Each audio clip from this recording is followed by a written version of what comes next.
Muy bien. Entonces, empezamos con la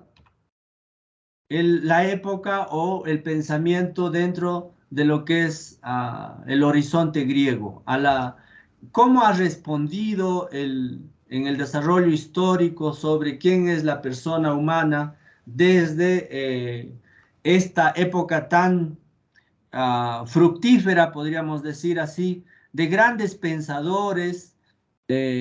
Tanto encontramos aquí a los presocráticos y también al desarrollo del pensamiento de Sócrates y sus discípulos, y después aún los que siguieron el pensamiento de Platón y Aristóteles, que en realidad ha tenido una vigencia por lo menos de unos 14, 15 siglos. Entonces es bastante esa época que ha abarcado esta forma de entender muchas de las cosas. En principio podemos decir que el mundo griego lentamente fue profundizando acerca de por qué existe la naturaleza, se planteaban en un principio, de qué está hecho realmente el mundo.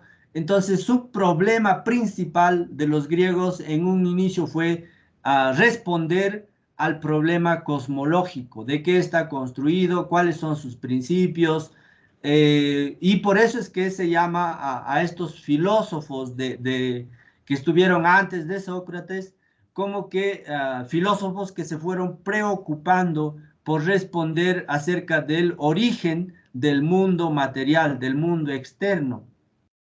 Pero poco a poco fueron como que alejándose de esta preocupación de llegar a ser qué es la naturaleza. Más bien empezaron a ver una necesidad de entender cómo se podría convivir con otros que son totalmente diferentes, que piensan totalmente diferente, sienten de una forma diferente, y entonces allí surge esa necesidad de comprender al ser humano como un ciudadano, y lo que normalmente está transferido a muchas culturas y por no decir a muchos países, lo que se llama la polis, ¿no? Y cuando se habla de la polis, obviamente se intenta buscar cómo se podría armonizar la convivencia y tener mejores ciudadanos. Y entonces surgen tres temas centrales que a mí me parece muy importante que lo puedan considerar. Uno de ellos es el problema político. Y no es casual que Aristóteles obviamente escriba una obra que se llama propiamente La Política, de lo cual veremos una pequeña cita de este autor. Y un segundo punto que surge y aparece también como ya una preocupación es cómo ser mejores ciudadanos, cómo convivir de una manera de ciudadanos civilizados, si quieren, dentro de la polis, dentro de la ciudad. Y un tercer elemento que no es menos importante es revisar que este ciudadano, este ser político, tiene que tener un comportamiento ético. Si ustedes se dan cuenta, son temas universales que han sido recurrentes y aún hoy se exige que las personas sean éticas. En el campo profesional se pide que sean éticas. En el campo político se busca que sean los mejores hombres que puedan guiar los destinos de los países. Y también se busca que los ciudadanos por lo menos respeten las leyes, las normas, y se pueda tener una mejor convivencia. Entonces, este problema o esta forma de abordar del pensamiento acerca de la pregunta de quién es el ser humano desde la visión griega, podemos decir que aún sigue dentro de nuestra cosmovisión en este siglo XXI. Y por eso decimos que constitutivamente esta dimensión ética, política y ciudadana tiene que ver con un problema o con una pregunta que todos en un determinado momento debemos respondernos. ¿Cuál es la mejor manera de vivir con otros? Entonces, allí, obviamente, en estos tiempos se usa mucho más otras ciencias, pero en esa época el interés estaba marcado en el campo político. Entonces, y por eso allí también surgirá lo que es la democracia y obviamente también estos filósofos griegos, ah, buscando respuesta a ese interés de cómo realizar una mejor convivencia, pasan también a sostener una pregunta: ¿cuál sería el fin del hombre? O sea, ¿hacia dónde se dirige? ¿Hacia dónde va? La sesión anterior ya planteábamos esta pregunta, pero los griegos ya se hacían también. ¿Cuál es el fin del hombre? ¿Para qué existe, no? Y también surge esta pregunta de cuál es su bien supremo. Entonces, preguntas que han seguido latente y han seguido encontrando respuestas en diferentes épocas. Y por último, podemos decir cuál es el fin último de sus actos. ¿Qué podemos decir aquí muy relacionado a la parte del compromiso personal y social a nivel ético? Entonces, en ese sentido, podemos sostener que el pensamiento griego sigue estando vigente, sigue siendo un tema que sigue normando el comportamiento tanto individual y a nivel social, ¿no? Y por eso es que en el mundo griego obviamente se descubre una concepción que no es la única, obviamente. Sin embargo, podemos decir que la preocupación era de buscar mejores ciudadanos para que se puedan autogobernar primero a sí mismos. Y por eso que encontramos ya la famosa frase de Sócrates: el conócete a ti mismo, ¿no? Entonces, cuando hablamos de este eslogan, si ustedes quieren, obviamente el conócete a sí mismo en psicología se ha explorado mucho y también muchos buscan, y dentro de las habilidades blandas se exige que la gente tenga cierto autocontrol, que tenga cierta empatía, y también se busca que a nivel emocional sepa expresar esa línea de su ser. Entonces, en ese sentido, se busca que la vida vaya encontrando ese camino, ese proceso, ese desarrollo. Entonces, en ese sentido, no es extraño, obviamente, manifestar que el hombre, al ser de alguna manera dotado de la razón, sea el que pueda en un determinado momento empezar a elaborar formas o patrones de conducta a través de leyes, a través de normas y a través de um, comunidades que van a organizarse para que no terminen de alguna manera en esa famosa frase que lo veremos en su momento, donde se habla de que el hombre es un lobo para otro hombre. Y claro, cuando hablamos ya de este logos, si ustedes leen la Biblia, en el Evangelio de San Juan, se habla, ¿no?, de que el logos se hizo carne, por ejemplo, ¿no? Y allí, obviamente, hay todo una estructura de pensamiento filosófico desde los griegos, porque no olvidemos que la Biblia, el Antiguo Testamento, algunos libros ya se escribieron en griego, la mayoría están en hebreo, y del Nuevo Testamento, muchos, por no decir todos, fueron escritos en griego.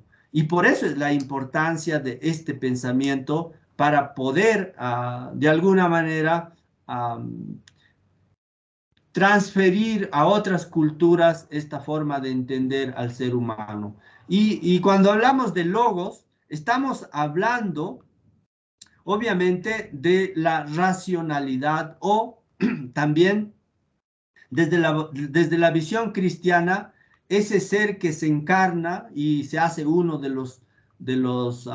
más de los seres humanos, en este caso aplicado al Hijo de Dios, ¿no? Y por eso, al expresarnos, entendemos que también cuando discutimos con los demás, buscamos entendernos a un nivel de determinada comprensión de la racionalidad y también de todo lo otro que implica la política Y por eso es que es importante y podemos decir necesario para poder convivir ciertas condiciones, ciertas regulaciones que permitan de alguna manera alcanzar un fin que se busca como sociedad o un fin que se busca de manera individual. Entonces, en ese sentido podemos entender claramente que esta visión de los griegos obviamente sigue siendo vigente, sigue siendo importante, ¿no? Ah, claro, para llegar a hablar de Aristóteles, que aparece aquí, obviamente necesitamos brevemente reconocer la importancia del maestro Sócrates, que tuvo a su discípulo Platón, donde han marcado y han determinado luego, por muchos años en adelante, cómo se comprendía al ser humano. De Sócrates no se tiene escritos, sin embargo, sí se sabe de que a través de Platón se ha dejado, obviamente, literatura que se puede acceder a su pensamiento de esa época. Y es Platón, obviamente, quien ha concebido al ser humano de una visión dualista, ¿no? Y cuando hablamos de esta visión dualista, estamos hablando de que Platón decía que el ser humano está compuesto de cuerpo y alma. Y algunos han querido entender como que son dos cosas, ¿no? Por una parte, el cuerpo, el que todos tenemos, y un alma que viene y se ingresa al cuerpo, y allí como que dos cosas se unen, y eso sería el ser humano. Entonces, esta visión obviamente ha sido un tanto recepcionado, digámoslo, y también asumido por los pensadores de esa época.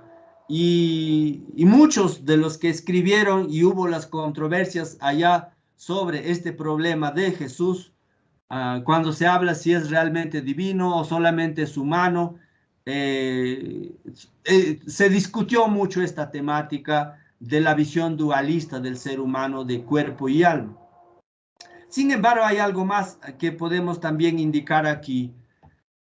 Esta visión dualista tiene que ver con una visión en el que el cuerpo es una especie de cárcel para el alma. ¿A qué se refiere esto? Y San Pablo en sus cartas también muestra algo de esto. Si leen la Biblia van a encontrar.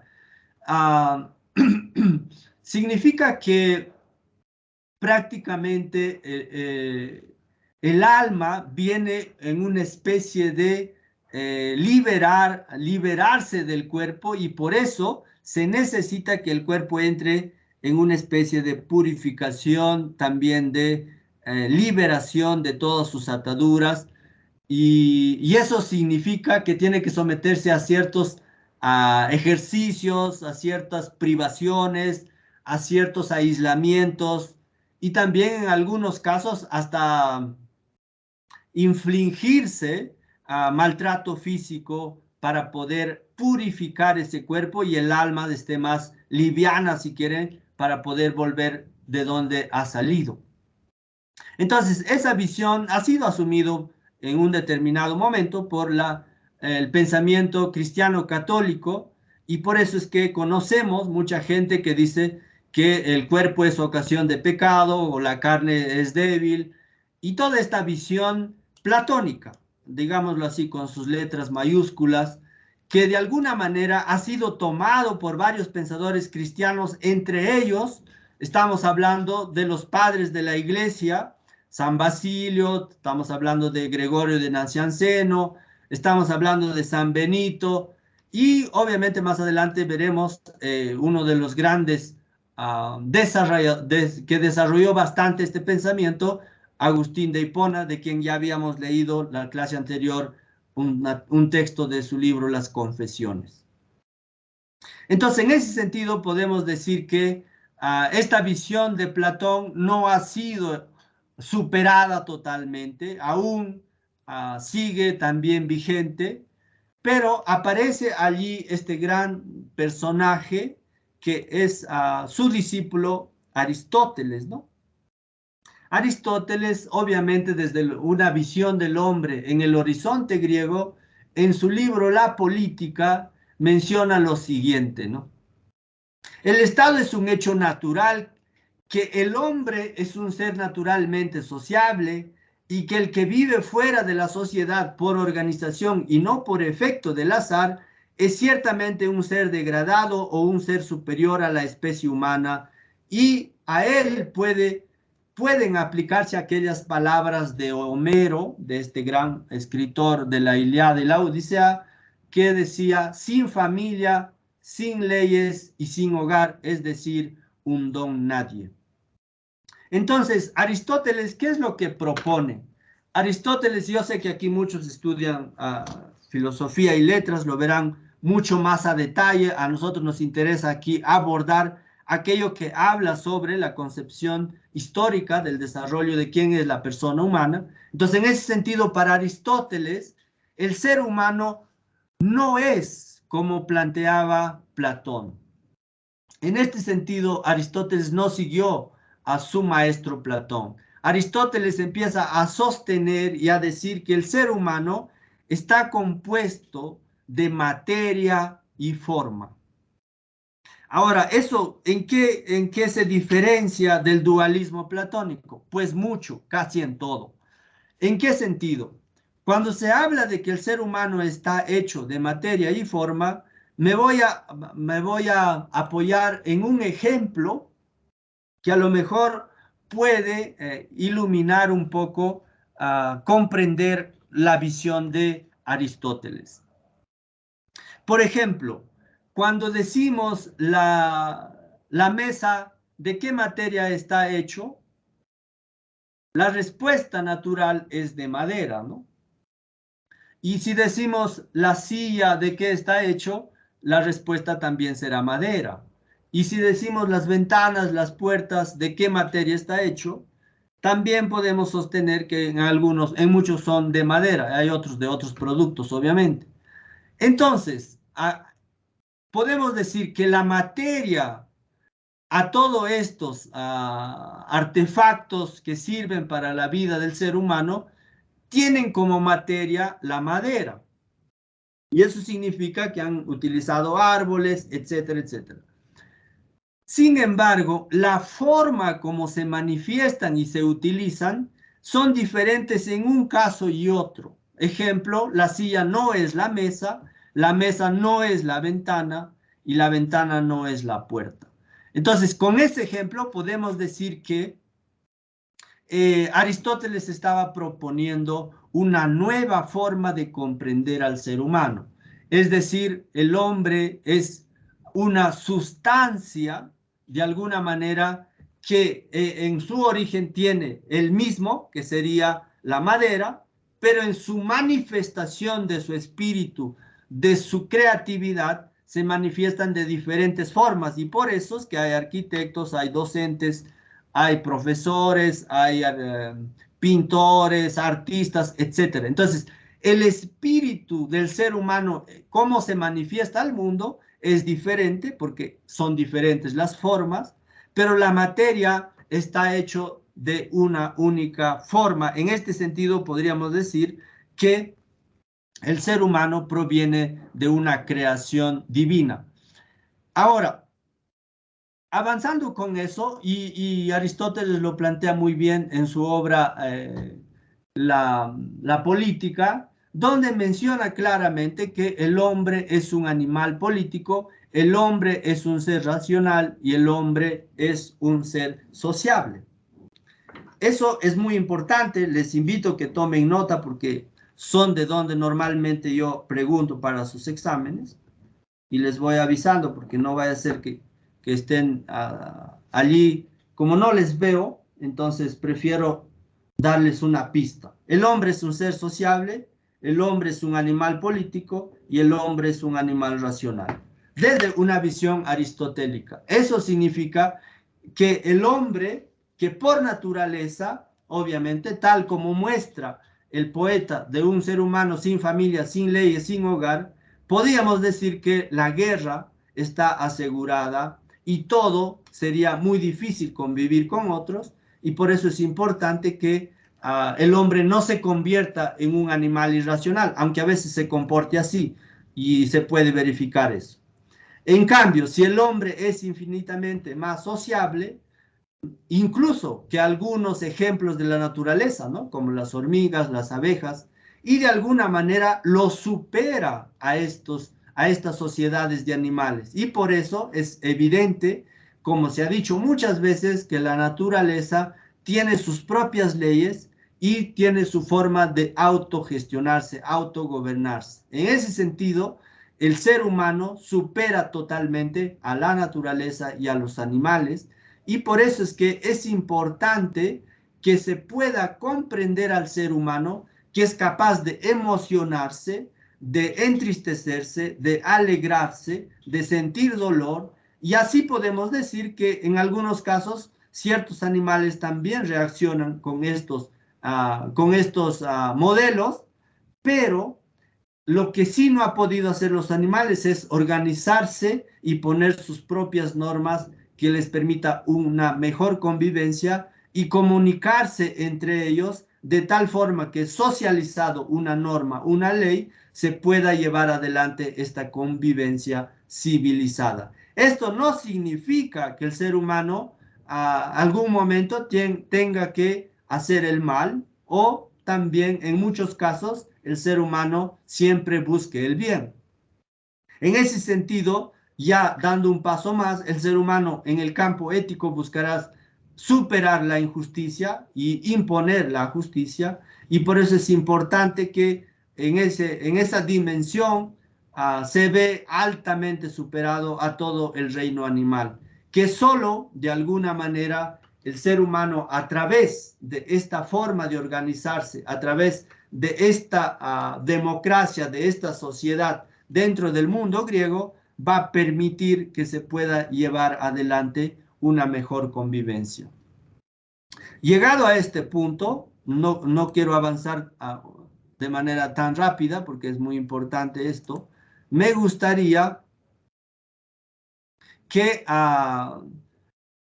si hay alguna pregunta.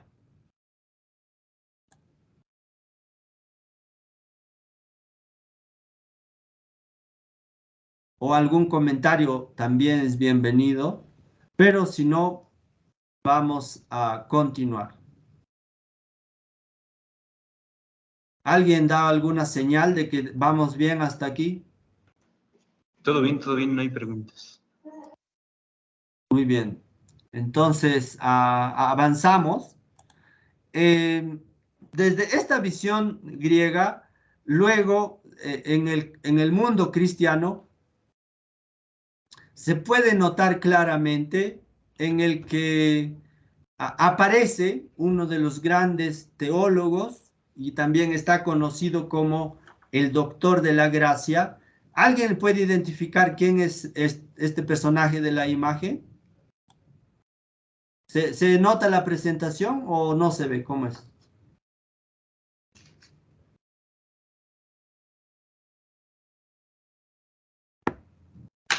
Sí se puede ver. Ok, entonces, ¿alguien me puede decir quién es este señor que está aquí? Creo que es San Agustín, pero no estoy seguro del todo. ¿Cuál es tu nombre? Diego Flores. Flores. ¿Alguien dice algo diferente? Es San Agustín de Hipona. ¿Tu apellido? A la guerra. Balaguerra. Ok, muy bien. Entonces, sí, es San Agustín. Él vivió por los años 354 al 430. Él obviamente fue, en su época, el lugar donde vivió, el norte de África, estaba gobernado por el Imperio Romano, así que él y sus familiares trabajaron para ese imperio. Sin embargo, él se caracterizó muy rápidamente por sus habilidades que tenía para la retórica, la gramática, la oratoria, y por eso es que escribió muchos de sus libros. y obviamente el más conocido es Las Confesiones, pero también tiene otro libro como es la ciudad de Dios y muchos más. No me voy a meter allá porque no es el tema, pero sí es importante captar la idea de que para Agustín es uno de los grandes pensadores que intentó, y espero que sí lo haya logrado, algunos lo discuten, intentó utilizar la filosofía platónica y de manera particular de Plotino para adaptarlo a una visión cristiana. Eso es muy importante. Por una parte, usa el pensamiento de Platón, seguido por la filosofía de Plotino, que tiene una forma de explicar la concepción de la creación y del ser humano, y él empieza a decir lo siguiente, en su libro de las Confesiones, libro 1, numeral 1.1. Él dice, grande eres, Señor, y muy digno de alabanza. Grande tu poder y tu sabiduría no tiene medida. Y pretende alabarte el hombre, pequeña parte de tu creación. Precisamente el hombre que revestido de su mortalidad lleva consigo el testimonio de su pecado y el testimonio de que resistes a los soberbios. Con todo, quiere alabarte el hombre, pequeña parte de tu creación. Tú mismo le estimulas a ello, haciendo que se deleite en alabarte. ¿Por qué? Nos has hecho para ti y nuestro corazón está inquieto hasta que repose en ti.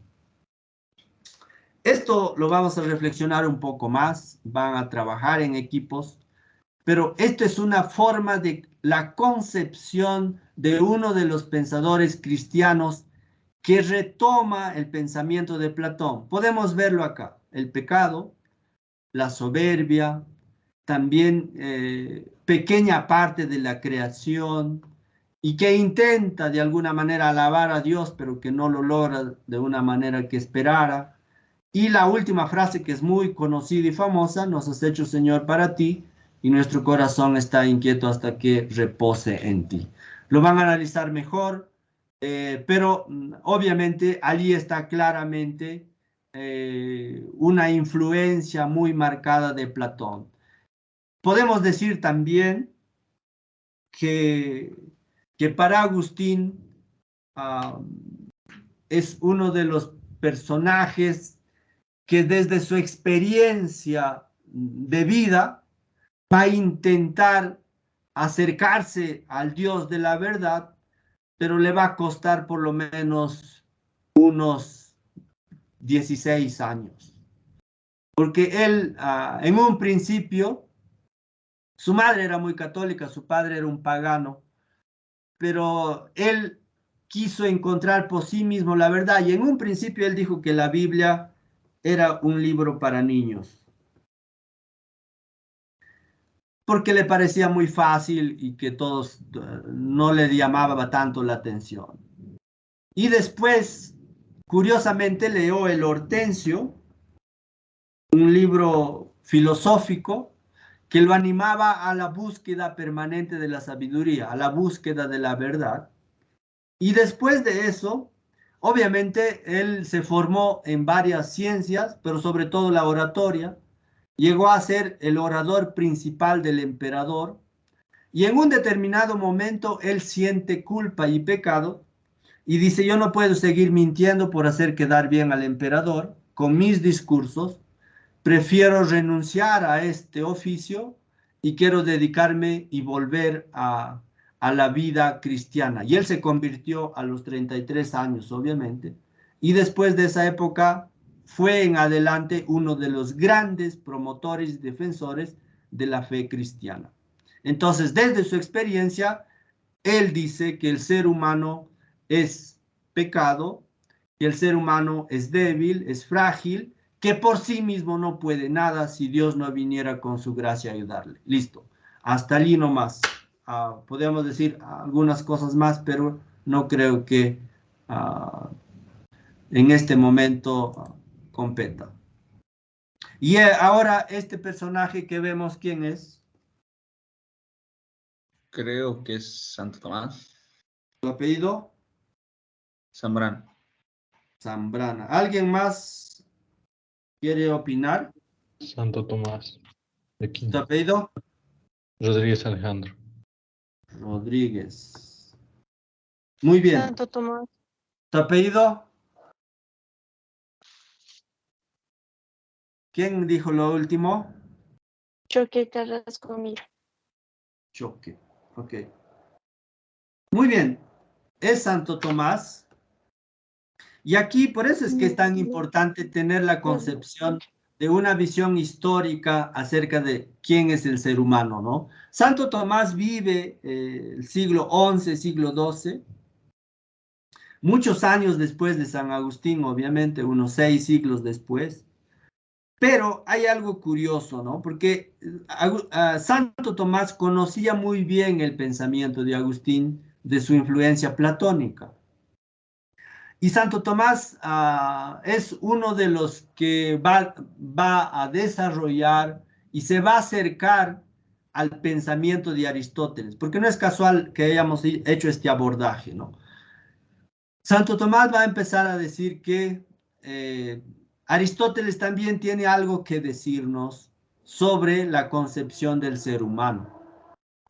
Entonces, en ese sentido, Santo Tomás habla y dice que la gracia de Dios no trabaja sobre la nada. La gracia de Dios trabaja sobre la naturaleza humana. Entonces, eso significa que de alguna manera allí se puede notar la intervención divina, pero si el ser humano permite que eso pase. Porque uno se puede oponer, se puede rebelar, ¿no? Y decir, no pasa nada aquí. Entonces, en ese sentido, podemos decir que con Santo Tomás,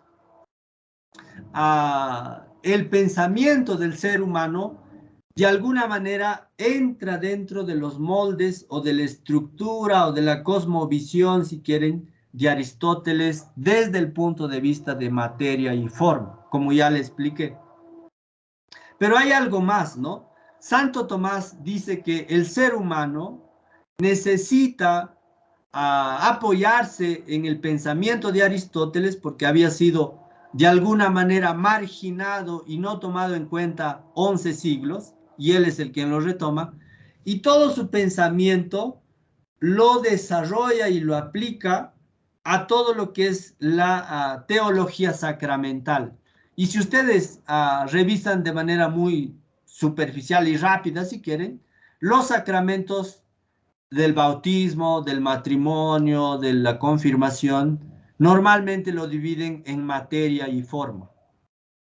Entonces allí se ve muy marcadamente que Santo Tomás sigue estando vivo hoy, después de tantos siglos, porque su pensamiento ha dejado y se ha introducido en el pensamiento cristiano. ¿Y por qué digo esto? Él dice que prácticamente entre Dios y el ser humano, ciertamente la Biblia nos dice que son semejantes, ¿no? Pero algo introduce él, algo de nuevo. Él dice que sí, ciertamente el ser humano ha sido creado a imagen y semejanza de Dios, pero mayor es la desemejanza. Claro que hasta esa época se había enfatizado que el hombre es imagen de Dios, que es su criatura preferida, que puede controlar y decidir a diestra y siniestra todo lo que puede ver en la naturaleza. Y Santo Tomás llega a plantear y decir que no, que se necesita esa distancia, esa desemejanza, que no somos dioses para hacer y deshacer todo con la naturaleza, ¿no? Entonces, en ese sentido, Santo Tomás escribirá lo que se conoce la Suma Teológica, ¿no? y es un libro que tiene una estructura propia de su época para enseñar, pero su riqueza está en el que responde a todas las preguntas que le hacen y de alguna manera fue uno de los grandes iniciadores, podríamos decirlo así, de lo que hoy conocemos propiamente como las universidades. En ese sentido, él enseñó en París, enseñó en Italia y también escribió sus libros. Era un personaje muy requerido y también muy consultado por su originalidad de plantear y resolver la teología, la concepción del ser humano, la gracia de Dios, etc. Entonces, en ese sentido, me parece que podemos seguir avanzando. Lo central aquí es que retoma la filosofía de Aristóteles y lo da su propia interpretación. Y de ahí en adelante, a partir del siglo XI, XII y XIII, va a haber como una disputa en lo que enseñaba Agustín y lo que ya plantea Tomás, y allí se va a ir como mezclando las dos grandes corrientes de estos dos grandes pensadores. Y luego aparece aquí otro de los grandes filósofos que habla del ser humano. ¿Quién es él? René Descartes. René Es Descartes. Descartes. René René Descartes. Descartes. Muy bien. René Descartes es con quien se inicia la filosofía moderna y también podemos decir con quien inicia todo lo que entendemos por el racionalismo. Y curiosamente, René Descartes fue formado por los jesuitas y tiene un pensamiento muy cristiano católico. Así que hay varios grandes personajes en la historia que han sido educados dentro de una visión cristiana católica. En estos tiempos, obviamente, hay mucha crítica a la Iglesia Católica y también hay gente que no quiere saber mucho de esto. Ellos prefieren tener una espiritualidad fuera de los muros de la Iglesia.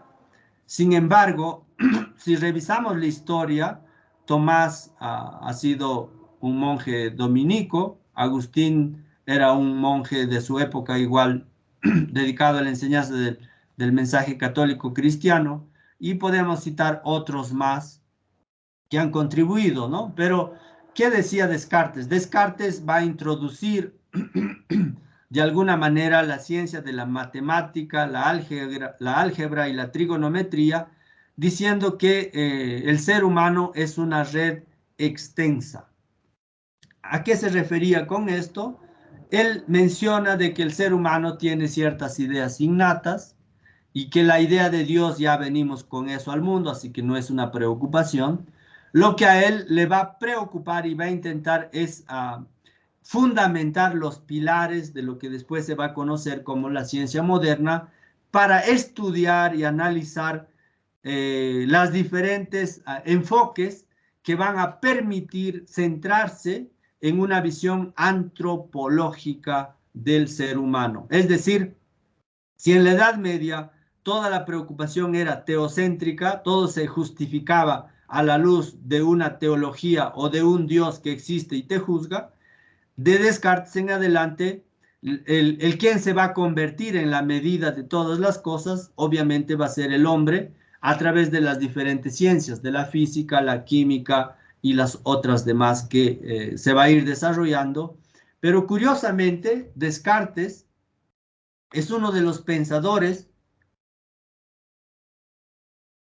que aún va a sufrir de alguna manera la persecución por su nueva forma de presentar la concepción del ser humano, y por eso es que él escapó de Francia y se fue a vivir a otro país y allí es donde falleció, pero sus obras se publicaron después y obviamente han tenido un impacto muy, muy fuerte, muy grande, y obviamente a raíz de todo ese desarrollo va a venir todo lo que es la gran corriente del racionalismo, y la iglesia en un determinado momento se resistió, pero después ya no pudo hacer mucho porque el racionalismo era una forma de poder empezar a hacer investigaciones hasta en ese momento objetivas, observables, medibles, comprobables, etcétera, ¿no? Entonces, en esa visión podemos decir que Descartes,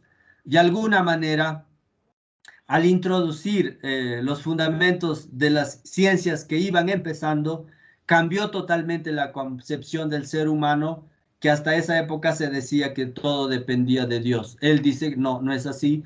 Aquí el hombre tiene que comprobar y verificar por su propia razón y por eso utilizará la duda metódica para llegar a sus primeras verdades. Si hay preguntas pueden interrumpir, no hay ningún problema aquí, pero es importante que podamos comprender esta visión de los hitos históricos acerca de la concepción del ser humano. ¿Y quién es él? Otro pensador importante. Immanuel Kant, creo. ¿Su apellido? Zambrana. Kant. Él es Immanuel Kant. Immanuel Kant, obviamente, está conocido por esas tres preguntas famosas y también por la crítica de la razón pura, crítica de la razón práctica y otros libros más.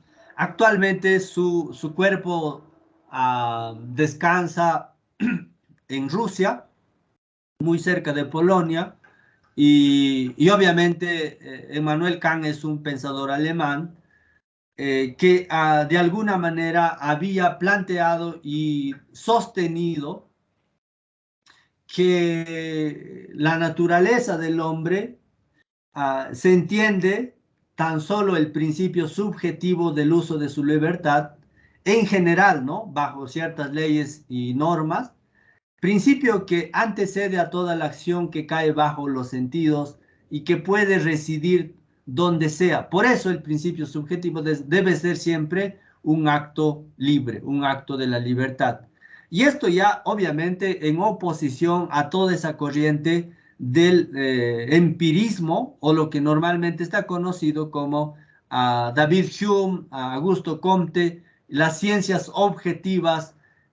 Immanuel Kant empezará a criticarlas y decir que no es tan cierto todo lo que ellos están sosteniendo. La subjetividad es muy importante y por eso él empieza a decir que el hombre y en general todo ser racional existe como un fin en sí mismo y no solo como un medio para usos, en algunos casos maquiavélicos, digamos, en el sentido en este sentido el ser humano, todas sus acciones deben estar encaminadas y dirigidas hacia, hacia búsqueda de un bien común desde una visión racional, considerando que el hombre es un fin en sí mismo y nunca un medio. Y por eso él hablará mucho de la bondad del objeto o la bondad del acto humano, en cuanto que desde el principio de sus motivaciones debe estar encaminado en buscar la totalidad de sus intenciones y no mezclar con caprichos, con envidias, con egoísmos, que de alguna manera confunden al acto mismo y en determinado momento puede terminar afectando a otros y no conseguir ese acto voluntario y de alguna manera en su origen y en su medio y en su fin para que se pueda lograr un acto en su dimensión según Kant, lo que puedes conocer, lo que puedes saber y lo que puedes esperar, ¿no? ¿Alguien estaba intentando plantear algo? Sí. Adelante. Kant no tiene que ver mucho con su ética, porque, o sea, bueno, estamos llevando algo en la materia de axiología, ¿no? Y igual algunos de los autores van a rescatar esa visión de que cuál va a ser la mejor forma de llevar la vida para el ser humano. Exacto. En términos de valores, ¿no? Y siempre buscar un valor superior, el valor positivo, y sin caer en el tema de dejarte llevar por las emociones, para que no escojas el valor equivocado, ¿no? En este caso, el inferior. Exactamente. Tiene que ver con esto, tiene que ver con que los actos humanos o las acciones humanas encaminadas tanto en su origen, en su medio y en su fin, deben ser todos ellos éticos y morales para evitar instrumentalizar al ser humano. Y por eso es que Kant tiene una frase muy famosa, ¿no? Él dice, trata a los demás como quieren que te traten a ti. Y obviamente eso algunos lo llaman la norma máxima de convivencia o la norma máxima del ser humano. Y obviamente Kant es un filósofo que no se puede dejar de estudiar porque él tiene los fundamentos donde hace una síntesis, obviamente, de lo que es el racionalismo y también lo que es el empirismo, que en ese momento, antes de él, se disputaban quién era mejor, ¿no? Pero Kant hace la síntesis de los dos y propone una nueva forma de comprender al ser humano y que después otros los van a tomar y lo van a desarrollar un poco más. ¿Sí?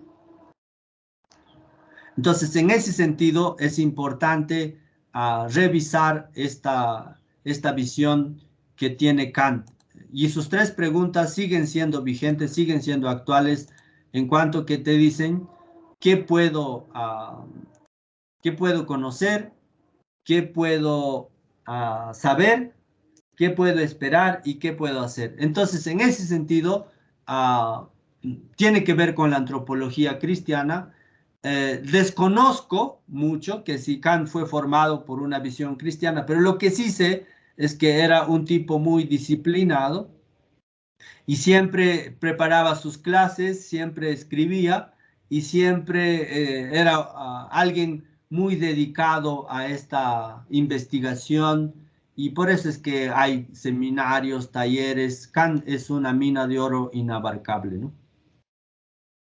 Dicho eso, a mí me parece importante que podamos, obviamente, una visión más contemporánea del ser humano tendría que ver ya con esa crítica que se hace a la ciencia, pero también es importante que les muestre esta imagen que a mí me parece muy importante.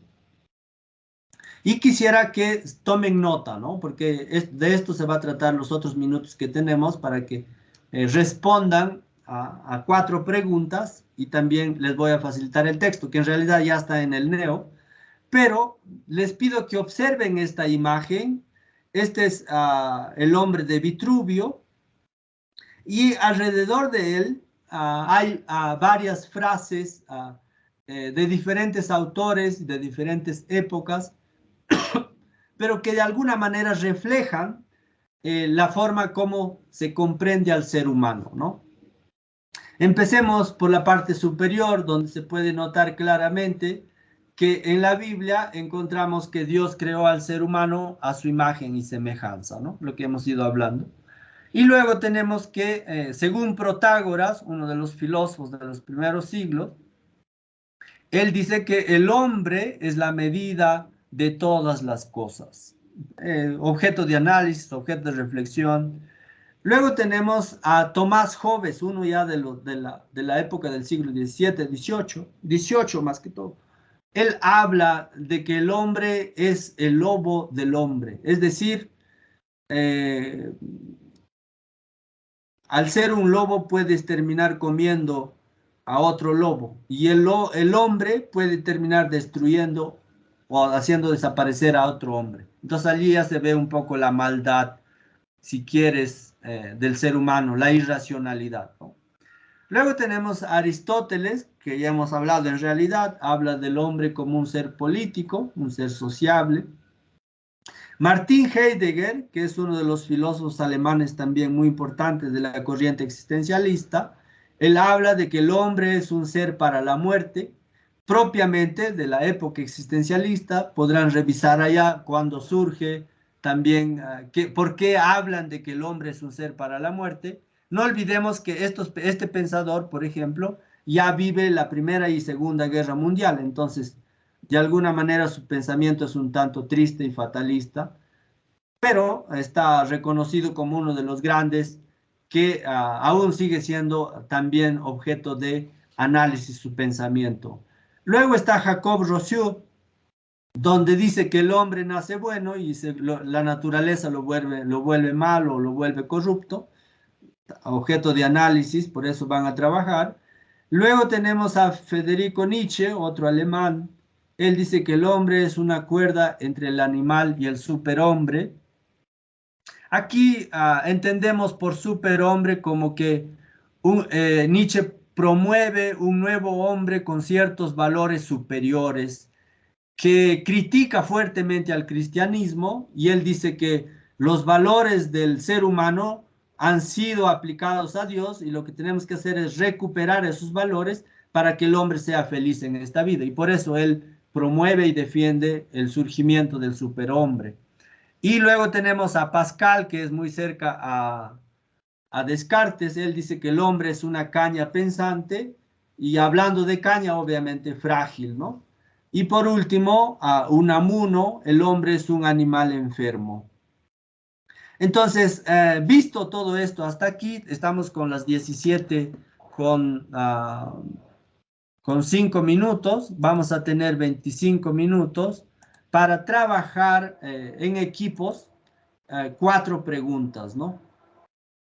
Y les voy a agrupar inmediatamente para poder realizar este trabajo, y me lo van a hacer llegar al final.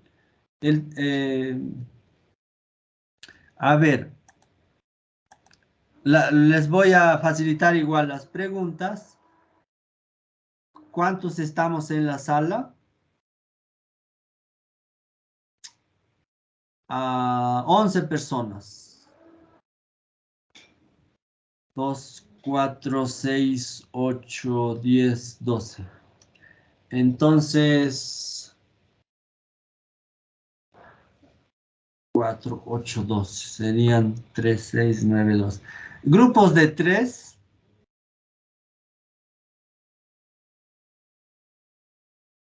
Y vamos a hacer 4 grupos.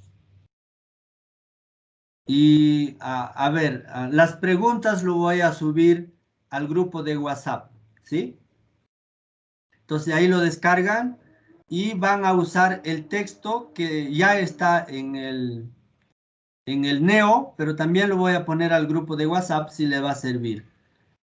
¿Está entendido todo hasta acá? ¿Hay alguna duda? Pero antes de irse, prefiero que vean las preguntas, porque así todos estarán enterados.